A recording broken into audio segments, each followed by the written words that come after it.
నా వెనకాల ఆల్రెడీ ఒకసారి ఎమ్మెల్యేగా చేసి రెండోసారి ఎమ్మెల్యేగా ఉన్న కిషన్ రెడ్డి గారు నా పక్క సీట్లో ఉండేవారు.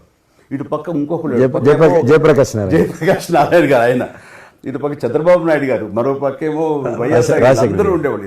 వీళ్ళందరూ మాట్లాడుతుంటే, వీళ్ళందరూ రాజకీయ ఉద్దండులు మాట్లాడుతుంటే అందరూ చూస్తుండేవాడిని. అక్కడ నాకు వచ్చిన షాక్ ఏంటంటే, ఫస్ట్ ఒకళ్ళు దుయ్యబెట్టుకుంటూ తిట్టుకుంటూ అసలు దుర్భాషలు ఆడుకుంటూ కొట్లాడుకునే పరిస్థితి వస్తూ ఇక ఫినిష్ అయిపోయింది, ఇంకా ఒకళ్ళొకళ్ళు మాట్లాడుకోరు, ఇంకా వీళ్ళు దీర్ఘకాల శత్రువులు వీళ్ళు ఇంకా అనే ఫీలింగ్ వచ్చింది. ఇలా ఉంటుందా అని. బట్ దానికి విరుద్ధంగా నేను అసెంబ్లీ అయిపోగానే కారులో నడుచుకెళ్తుంటే ఎవరైతే ఇద్దరు తిట్టుకున్నారో, ఒకరొకరు దూషించుకున్నారో వాళ్ళు భుజమే చేసిన ఏంది భయ్యా నువ్వు అలా నువ్వు అనలేదు భయ్యా, అరే నా నాయకుడు చూస్తున్నారా అనకపోతే బాగుండదని ఇట్లా అంటుంటే నాకు షాక్ తిన్నాను. చాలా ఆశ్చర్యపోయేవాడిని, ఇదే ఇలా ఉంటుందా. మీ సినిమా ఫీల్డ్ కంటే ఎక్కువ నటులు ఉంటారు, మీ సినిమా ఫీల్డ్ కంటే ఎక్కువ నటులు రాజకీయాల్లో ఉంటారేమో అలా అనిపిస్తుంది.